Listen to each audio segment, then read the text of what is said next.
আসসালামু আলাইকুম রহমতুল্লাহ। আজকে আমরা শিখব ঢাকা বোর্ড 2024।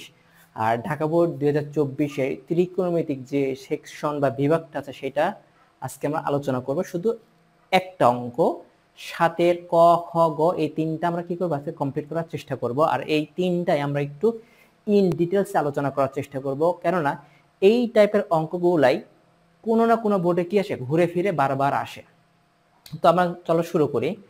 7 ক কি বলতেছে যে sec 90 ডিগ্রি মাইনাস থিটা সমান 5/3 হলে sin থিটা এর মান নির্ণয় করো। আচ্ছা, এখানে যদি তোমরা আমার বেসিক যে ক্লাস 9.2 এবং 9.1 যদি বুঝে থাকো বা দেখে থাকো, তাহলে আমি তোমাদেরকে বলছিলাম যে এই যে সেক, এই সেকের বামে যা থাকবে সেটা সংখ্যা অথবা এ বি সি ডি থাকতে পারে, আর এই ডানে যা থাকবে সেইটা কি একটা কোণ। তার মানে 90 ডিগ্রি মাইনাস থিটা একটা কি, এটা একটা কোণ। তাহলে আর এই সমান চিহ্ন এই পাশে কি আছে, একটা ভগ্নাংশ আছে। আমি তোমাদেরকে বলছিলাম যে হাতের বাম সাইডে যদি ত্রিকোণমিতিক অনুপাত থাকে স্পেসিফিক একটা, যেমন সাইন থিটা থাকতে পারে, কস থিটাও থাকতে পারে, টেন থিটা থাকতে পারে, অথবা কট থিটা থাকতে পারে, অথবা সেক থিটা অথবা কোসেক থিটা থাকতে পারে।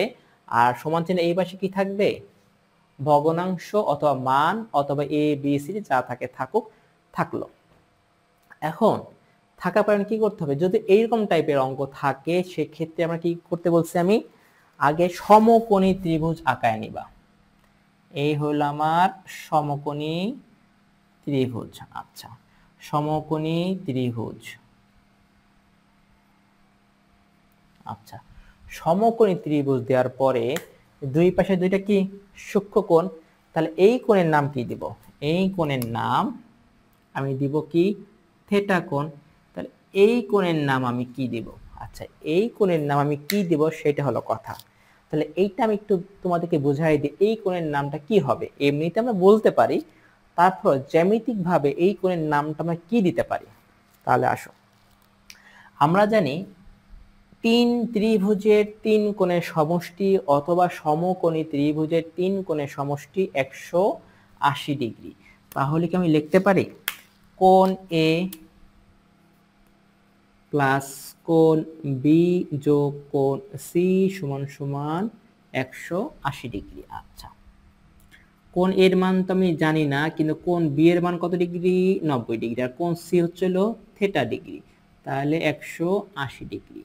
তাহলে কোণ এ সমান সমান কত, 180 degree minus 90 degree minus theta, তাহলে কোণ এ সমান সমান 90 ডিগ্রি মাইনাস থিটা। তাহলে এই কোণের মান কত, 90 ডিগ্রি মাইনাস থিটা কোণ। আচ্ছা, এখন এইটা কি বলতেছে 5/3 সেক। সেক যদি থাকে এই ত্রিভুজ অনুযায়ী আমি জানি কি, এই যে সাইন কস টেন, আমি একটু লিখলাম সাইন কস 10 মানে কি, এই চিত্র অনুযায়ী লতি ভূতি লঘু। আচ্ছা, তাহলে আমি জানি কি সেক হচ্ছে হইল কোসেকের উল্টা, সরি সেকের উল্টা। তাহলে ক যদি ভূতি হয়, সেক কি, অবশ্যই অতিভুজ বাই ভূমি। এই কথাটা একটু আমি এইভাবে লিখি এখন, সেক 90 ডিগ্রি মাইনাস থিটা মানে কি অতিভুজ বাই ভূমি। এখানে মান কত দেওয়া আছে, 5/3। ঠিক আছে, তাহলে এই থিটা কোণের সাপেক্ষে অতিভুজ কি আর ভূমি কি আর লম্ব কি। অতিভুজ হচ্ছিল আমার এসি, ভূমি কি, ভূমি হচ্ছিল আমার এবি, ভূমি হচ্ছিল আমার এবি, আর লম্ব কোণটা আমার বিসি। আচ্ছা, তাহলে দেখা যাচ্ছে আমার সেকের কি মান দেওয়া আছে, 5/3। 5 হচ্ছে হলো আমার অতিভুজ, তাহলে অতিভুজ আমি 5 দিলাম, ভূমি কত, ভূমি হচ্ছে হলো আমার 3। বিসি এর মান, বিসি এর মানটা আমি কিভাবে পেতে পারি, ওই যে অতিভুজ পিথাগোরাসের সূত্র ব্যবহার করে, অতিভুজ স্কয়ার সমান সমান ভূমি স্কয়ার প্লাস লম্ব স্কয়ার। আচ্ছা, এখন আসো আমাকে কি বলে সাইন থিটা। সাইন থিটা মানে কি, সাইন থেটা মানে হচ্ছে লতি, তাহলে আমার লতি বলতে বোঝাচ্ছে এইটার মান থাকা লাগবে। আচ্ছা এ বি এর মান দেখি, এ বি এর মান এই কোণের সাপেক্ষে এ বি এর মান হচ্ছে 3, এটা তো ভূমি, অতিভুজ কোণটা 5।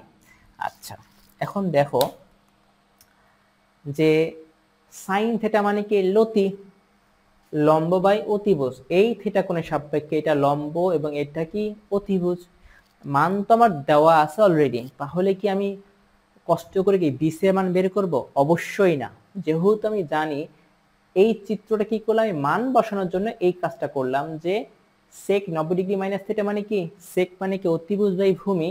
দেখা যাচ্ছে অতিভুজ এবং ভূমির মানটা দেওয়া আছে, তাহলে এই সমকোণী ত্রিভুজ আঁকানোর পরে আমি অতিভুজ এবং ভূমির মানটা বসাই দিছি। দেওয়ার পর আমি দেখতে চাই সাইন থিটা মানে কি লতি, লম্ব বাই অতিভুজ, এই কোণের সাপেক্ষে থিটা কোণের সাপেক্ষে লম্ব এবং এটা অতিভুজ। ঠিক আছে, তাহলে আমি কি করতে পারি, আমি এখন আমি যা লিখবো, আমি কি করব, এই সমকোণী ত্রিভুজটা আমি আঁকাবো। আঁকানোর পরে লিখব দেওয়া আছে সেক 90 ডিগ্রি মাইনাস থিটা ইকুয়াল 5/3। আচ্ছা আমি এখন এখানে কি লিখতে পারি, যে লম্ব, এই কথা এভাবে না লিখে আমি এভাবে লিখতে পারি যে 90 ডিগ্রি মাইনাস থিটা কোণের সাপেক্ষে ভূমি লম্ব অতিভুজ। আচ্ছা ভূমি কোণটা, ভূমি হচ্ছিল এ বি ইকুয়াল 3, লম্ব কোণটা বিসি, বিসি এর কি মান দেওয়া আছে? দেওয়া নেই। অতিভুজ, অতিভুজ হচ্ছিল আমার এসি, এসি ইকুয়াল 5। আচ্ছা ঠিক আছে, এটা দিলাম। এখন কি করবো, আবার এইখানে লিখবো আমরা থিটা কোণের সাপেক্ষে কি ভূমি লম্ব এবং অতিভুজ। আচ্ছা ভূমি কি, ভূমি হচ্ছিল আমার বিসি, লম্ব হচ্ছিল আমার এবি, অতিভুজ হচ্ছিল আমার এসি। তাহলে দেখা যাচ্ছে ভূমির মান কি দেওয়া আছে? দেওয়া নাই। এবি কত? এবি হচ্ছিল 3 আর এসি হচ্ছিল 5। আচ্ছা থিটা কোণের সাপেক্ষে, তাহলে আমি এভাবে লিখতে পারি সাইন থিটা মানে কি লতি, আমি লিখব হচ্ছিল লম্ব বাই অতিভুজ, লম্ব কত 3, অতিভুজ কত 5। এটাই কি আমার আনসার, ক এর উত্তর। আর এটা আমি তোমাকে কি জাস্ট বোঝানোর জন্য এতটুকু আমি কি করলাম, একটু আলোচনা করলাম। তাহলে পরীক্ষার খাতায় কি কতটুকু লিখবা, পরীক্ষার খাতায় তুমি এটা 90 ডিগ্রি এর সমকোণী ত্রিভুজ আঁকাবা, আঁকানোর পরে দেওয়া আছে আর 90 ডিগ্রি, এই 90 ডিগ্রি মাইনাস থিটা কোণের সাপেক্ষে তুমি ভূমি লম্ব ভূমি অতিভুজ বের করবা, তো থিটা কোণের সাপেক্ষে তুমি লম্ব ভূমি অতিভুজ বের করবা। আর তারপরে তুমি কি করবা সাইন থিটা, সাইন থিটা মানে কি লতি, লম্ব বাই অতিভুজ, এই তো লম্ব বাই অতিভুজ 3/5। আর যদি একটু মডিফাই করতে চাও তাহলে এইভাবে একটু মডিফাই করো, যে লম্ব হচ্ছিল এ বি, অতিভুজ হচ্ছিল এ সি, তাহলে এ বি এর মান কত? এ বি এর মান 3 আর এসি এর মান হচ্ছিল 5। উত্তর শেষ। এটা হচ্ছিল কি ক নাম্বার প্রশ্নের উত্তর। এখন আমরা শিখব খ নাম্বার অঙ্ক। খ নাম্বার অঙ্ক কি বলতেছে, যে প্রমাণ করতে হবে sec theta plus tan theta সমান সমান √a/b, যে লেফট হ্যান্ড সাইড।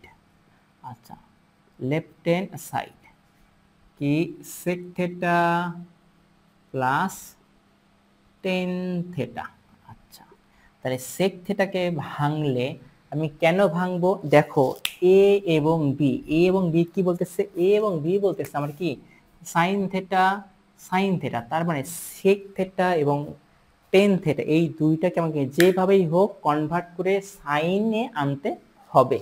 তাহলে সাইনে যদি আমি আনতে চাই তাহলে আমি খুব ভালো করে জানি sec থিটার সূত্র কি 1 ডিভাইডেড cos থিটা, আর এইটা কি আসতেছে sin theta divided cos theta. আচ্ছা, এখন যদি আমি লসাগু করি তাহলে কি আসতেছে 1 প্লাস সাইন থিটা। ঠিক আছে, এখন এইটা করার পরে এখন আমাদের কোনো অপশন নাই যে রুট আনতে পারি। এখন রুট আনা যায় কিভাবে? এই রুট যদি তুমি আনতে চাও, রুট আনার নিয়ম হচ্ছে, তুমি যদি কোনো সংখ্যা, ধরো এখানে 5 আছে, এই সংখ্যাকে তুমি রুট আনতে চাও, রুট তখনই আনতে পারবা, এই যে রুট আনছি, রুট যখন আনবা তখন কি করবা, এইটার উপরে কি দিবা, এই সংখ্যার উপরে স্কয়ার দিবা, এভাবেও দিতে পারো, অথবা রুট 5 হোল স্কয়ার। তাহলে কি হচ্ছে, রুটের মান হচ্ছে হাফ, এই যে 1 ডিভাইডেড 2, আর এই যে পাওয়ার আছে এই পাওয়ারটা সবসময় কোথায় গুণ হচ্ছে, উপরে।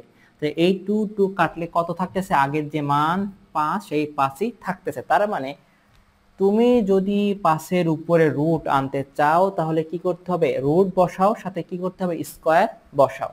তাহলে এখন আমি এখানে কি করতে পারি, এই যে রুট বসাইলাম, বসাইলে আমি কি করতে পারি, এখন উভয়ের উপরে কি করো, স্কয়ার বসাও। ঠিক আছে, আচ্ছা, স্কয়ার যদি বসাও তাহলে আমি কি করতে পারি, একটু এখন এভাবে লিখবো আমি, যে 1 plus sine theta whole square, আরেকটা কি কস স্কয়ার থিটা। আচ্ছা, তাহলে কি করতে পারি, 1 plus sine theta whole square, আর কস স্কয়ার থিটাকে কি লিখতে পারি, 1 মাইনাস সাইন স্কয়ার থিটা। এখন এই জিনিসটা একটু খেয়াল করো, 1 এর উপর পাওয়ার থাকলেও চলে বা লিখলেও চলে, না লিখলেও চলে। তাহলে এ স্কয়ার মাইনাস বি স্কয়ার যদি চিন্তা করো তাহলে কি আসে, এ প্লাস বি গুণন এ মাইনাস বি। তাহলে কি আমি এখানে লিখতে পারি যে এ প্লাস বি গুণন এ মাইনাস বি। আচ্ছা, তাহলে উপরে এটা কি করব, আমি 2 বার লিখব। আচ্ছা, 1 প্লাস সাইন থিটা, আচ্ছা 1 plus sine square theta, 1 plus sine whole square, এখানে কি লিখলাম, 2 বার লিখলাম। কিভাবে লিখলাম সেটা তোমাকে বোঝাই, 2 টু দা পাওয়ার কিউব যদি এরকম থাকে তার মানে বুঝবো কি, এই 2 কয়বার আছে গুণ অবস্থায়, 3 বার। ঠিক আছে, তার মানে এখানে স্কয়ার আছে, তাহলে এটা কয়বার হবে, 2 বার হবে। সেই সময় কি লিখছি, 2 বার লিখছি। 2 বার থাকার পর আমি কি করতেছি, এখন দেখো এইটা এটা কাটা, তাহলে 1 প্লাস সাইন থিটা। আচ্ছা, 1 প্লাস সাইন থিটা পরিবর্তে কি লিখতে পারি, root over a, R 1 minus sine theta এটা পরিবর্তে কি লিখতে পারি, বি। এই যে হয়ে গেছে root over a divided B, তাহলে আমার এটা কি, রাইট হ্যান্ড সাইড। সুতরাং লেফট হ্যান্ড সাইড সমান সমান রাইট হ্যান্ড সাইড। এটা কি দেখ, প্রমাণিত, প্রমাণিত। আচ্ছা, এখন আমরা শিখব গ নাম্বার অঙ্ক। তো গ নাম্বার অঙ্ক কি বলতেছে, বি মাইনাস কস থিটা সমান সমান 0 হলে থিটা এর মান নির্ণয় করো। আচ্ছা, তাহলে আমি কি লিখতে পারি, দেওয়া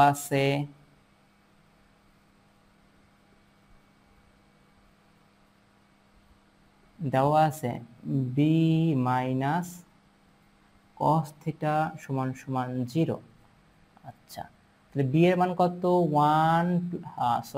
1 minus sine theta minus cos theta সমান সমান 0। এখন এগুলাকে ওই পাশে নিয়ে যাই, তাহলে কি আসতেছে, 1 সমান সমান sine theta plus cos theta. এখন কি করতে পারি, এখানে লিখব হচ্ছে হলো বর্গ করে। তাহলে বর্গ করলাম, এখন এটাকে কি করে বামে নিয়ে আসলাম, আর ডানটাকে বামটাকে ডানে আর বামটাকে ডানে আর ডানটাকে বামে নিয়ে যাই। তাহলে কি আসতেছে সাইন স্কোয়ার এ প্লাস বি হোল স্কোয়ারের সূত্র। তাহলে sine square theta plus cos square theta plus 2 sine theta গুণন কস থিটা সমান সমান 1। আচ্ছা, sine theta plus cos square theta সমান সমান কি জানি 1 প্লাস 2 সাইন থিটা গুণন কস থিটা সমান সমান 1। তাহলে 2 সাইন থিটা গুণন কস থিটা সমান সমান 1 মাইনাস 1। তাহলে কি লিখতে পারি 2 সাইন থিটা কস থিটা সমান সমান 0, আর এই পাশে 2 গুণ অবস্থায় আছে, ওই পাশে গেলে ভাগ, কিন্তু ভাগ 0 0 ডিভাইডেড 2 মানে কি 0। আচ্ছা পাইছি। এখন কি লিখবো, হয় সাইন থিটা ইকুয়াল 0, তাহলে সাইন থিটা ইকুয়াল, আচ্ছা 0 যেহেতু আছে, সাইন 0 ডিগ্রি এর মান কত, সাইন 0 এর মান হচ্ছিল 0 ডিগ্রি, তাহলে সাইন 0 ডিগ্রিতে সাইন সাইন কাটা থিটা সমান সমান 0 ডিগ্রি। আচ্ছা এটা গেল, তারপরে কি অথবা cos থিটা ইকুয়াল 0, তাহলে cos থিটা ইকুয়াল cos 0 এটার মান কত ডিগ্রি 90 ডিগ্রি, তাহলে cos 90 ডিগ্রি। তাহলে দেখা যাচ্ছে cos cos কাটা থিটা সমান সমান 90 ডিগ্রি। তাহলে উত্তর কি, উত্তর হচ্ছিল থিটা এর মান 0 ডিগ্রি এবং 90 ডিগ্রি। তো ঢাকা বোর্ড 2024-এর আমাদের যে ক খ গ আছে, আমি আশা করি তোমরা এটা কি ভালোভাবে বুঝতে পারছো। আর ক নাম্বারটা অবশ্যই বিশেষ করে একটু খেয়াল করবা যে তোমরা ওটা বুঝতে পারছো কিনা। যদি ওটা একটু বুঝে থাকো এবং একবার বা দুইবার যদি নিজে একবার প্র্যাকটিস করো কিভাবে 90 ডিগ্রি মাইনাস থিটাটা আসলো, এটা যদি তুমি একবার বুঝতে পারো এবং কিভাবে লম্ব ভূমি অতিভুজটা আমি বের করছে এটা যদি বুঝতে পারো, অবশ্যই একবার করার চেষ্টা করবা। যদি করতে পারো তাহলে কি করবা, এই 7-এর ক এই টাইপের অঙ্কটাই দেখবা কোনো না কোনো বোর্ডে বারবার আসতেছে। তাহলে তুমি যে কোনো বিভাগেরই হও না কেন, দেখবা ওই অঙ্ক, ওই রকম টাইপের অঙ্ক কি তুমি কমন পেতে পারো। তো আমি আশা করি তোমরা ঢাকা বোর্ড 2024-এর 7-এর ক খ গ যেটা করাই দিলাম, এটা তোমরা কি বুঝতে পারছো।